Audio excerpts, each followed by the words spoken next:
Hello guys, magandang araw sa inyong lahat. Lalong-lalo na sa mga content creator na kagaya ko. Sana more followers, more viewers sa atin sa araw-araw. Ang video na ito guys ay gusto ko lang i-share at ipakita sa inyo kung paano gumawa ng kikiam na Chinese style.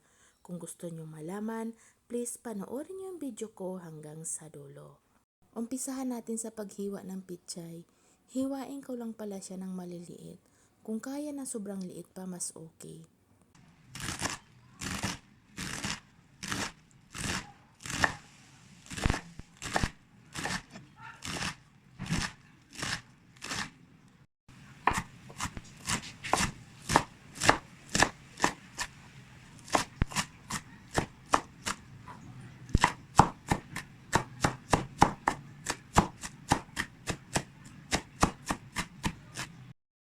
Pagkatapos ko nga siyang hiniwa guys, nilagay ko siya sa tasa.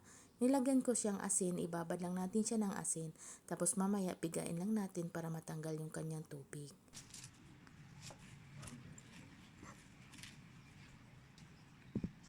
Ganon din sa hipon guys, hiniwa ko siya ng maliliit. Mas maraming hipon guys, mas masarap ang kikiam.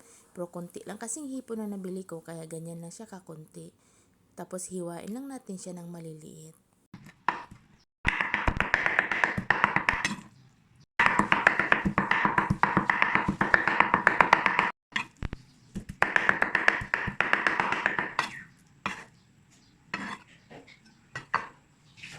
Ang sunod ko naman ginawa is nag-grated ako ng 2 carrots.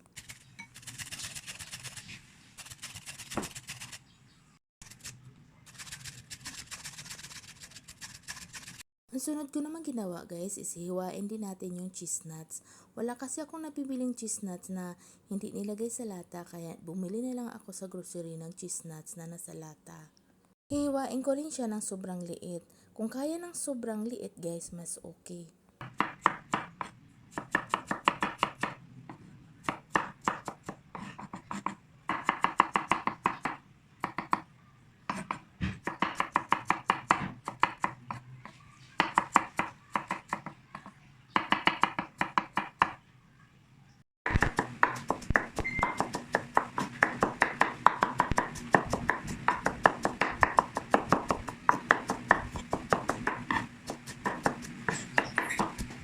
Ang sunod ko naman ginawa, hiniwa ko yung onion leeks. Pero kung wala kayong onion leeks at meron kayong sibuyas dahon sa bahay, mas okay ang sibuyas dahon.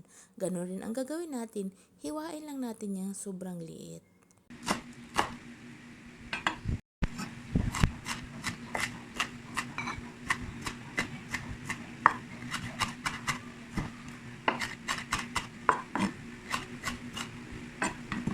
Ang next naman natin gawin guys, sa pork giniling, naglagay lang ako ng corn flour. Kung wala kayong corn flour, pwede naman flour lang na ordinary. Tapos yung pitsay na nilagyan kong asin at ayan na piniga ko na. Ihalo lang natin yan sa ating pork giniling. Yung pinag-iwa-iwa natin kanina guys, ilagay na natin lahat sa pork giniling. Nilagay ko na rin yung shrimp na hiniwa ko kanina sa giniling, yung onion leeks, tapos naglagay ako ng 2 itlog. Malalaking itlog pala yan guys, yung jumbo. Naglagay rin ako ng 5 spice, brown sugar. Kung wala kayong brown sugar, pwede naman white sugar. Naglagay ako ng pamintang puti at saka pamintang itim. Naglagay rin ako ng oyster sauce. Garlic powder at saka onion powder naglagay rin ako. Tapos naglagay rin ako ng sesame oil para dagdag pabango sa ating kikiam. Pero kung wala kayong sesame oil, okay lang naman na wala. Tapos naglagay rin ako ng magic sarap at saka chicken powder. Ngayon halo-haloin natin ng mabuti yan.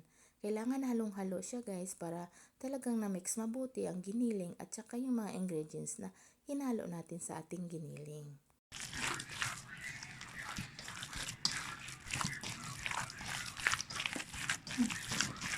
Kapag ganito na itsura ng ating giniling guys, pwede na natin yung balutin.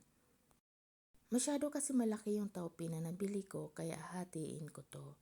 Itong taupi guys, nabibili sa Chinese store. Kapag hindi nyo alam kung anong itawag sa kanya, sabihin nyo lang doon kapag bibili kayo yung pambalot ng Chinese kikiam. Alam na mga tindira yan.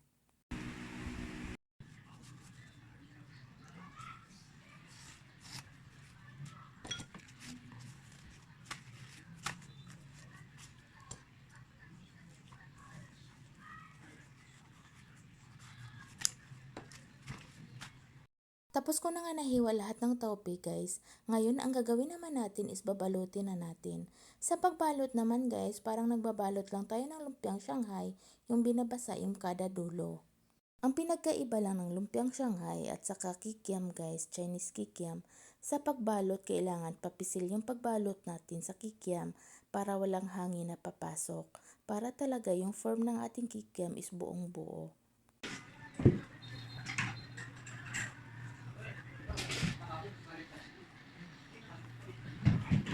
Sa pagluluto ng kikiam guys, talagang matrabaho to. Kailangan bigyan mo siya ng oras.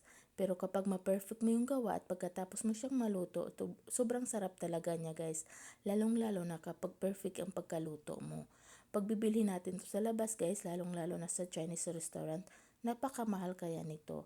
Kaya mas mabuti na tayo na lang ang magluluto sa bahay, marami pa tayong magawa at sigurado pa tayong malinis ito. Ito na nga lahat na nabalot ko guys. Tingnan naman sa 1 kilong giniling ang dami kong nagawa.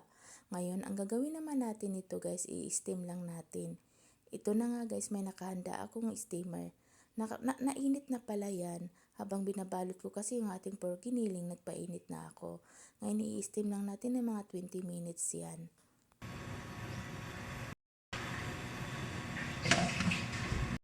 After 20 minutes guys, binalikan ko yung aking in-steam na kikiam.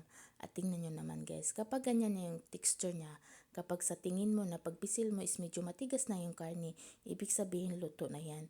Pwede na natin yung kainin. At ito na nga yung natapos kong na-steam guys, pero meron pang natapos doon.